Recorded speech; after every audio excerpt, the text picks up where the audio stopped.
Only real content is gonna last. All that other nonsense is here today and gone tomorrow.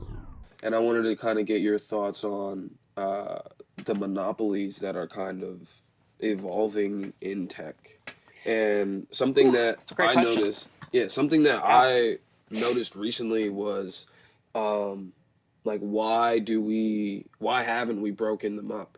And I think Yeah. the most difficult thing to distribute with them is the data, because them being tech and Yeah, man. online makes like a whole nother creates a whole nother variable with trying to disassemble the whole ship. So like if you want to just talk on that a little bit. So for sure. So again, this is coming from me and I was a Spotify employee.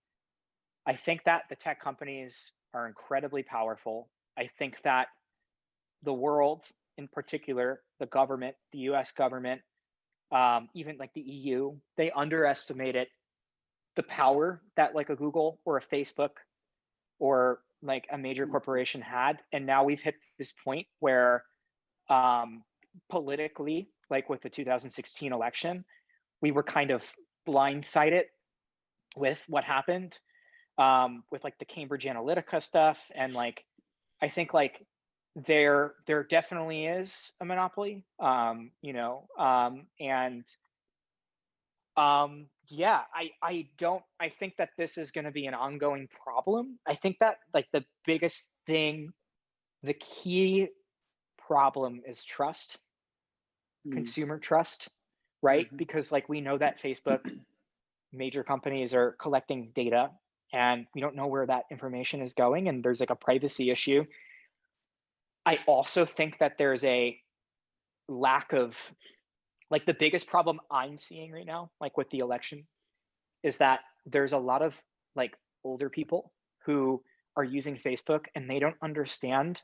There's a great documentary, I think, called like The Social Dilemma or something like that. It's on Netflix right now. I haven't Yeah. seen it, but I've heard about it, Mhm. where people don't realize that there are algorithms that are controlling the content that they're seeing. And I think our generation, like you guys, like Mhm. people who are my age, like we know that already. But there are Mhm. older people out there who see something on Facebook, who think that like that buy into like conspiracies, and social media platforms like Twitter, um, Spotify, not so much. I mean, there are podcasts where we have like there are people out there who can say what they want. For example, like Alex Jones was like on Rogan like Yep. yesterday for three Mhm. hours, going off, getting drunk, and just being That was crazy. crazy. It Yep. was freaking insane. And but you got to realize like that, but it doesn't really happen as much on Spotify or like other, like I think like it's more like the target right now is like really like from again my personal opinion, not Spotify's. I'm seeing it at like Facebook and like Twitter, and like they're starting to ban things, and I think it's going back to that. There's a lack of education. Um, I think that older generations or people, not I'm not going to just bucket an older generation. I think it's also people who just might not be educate themselves enough about how all this works and just read everything they see and they take at face value, and it creates divide. So like if you have one political message, you're only going to stay in your own orbit, right? And Right. like you're going to read things that make you feel comfortable, Mhm. so I think that this problem, it's not going to go away. I don't think it's going to go away if the current president wins next on Tuesday, which is hard to Mhm. believe that's coming up. If the Right. other candidate wins too, it's definitely not going to go away. Right.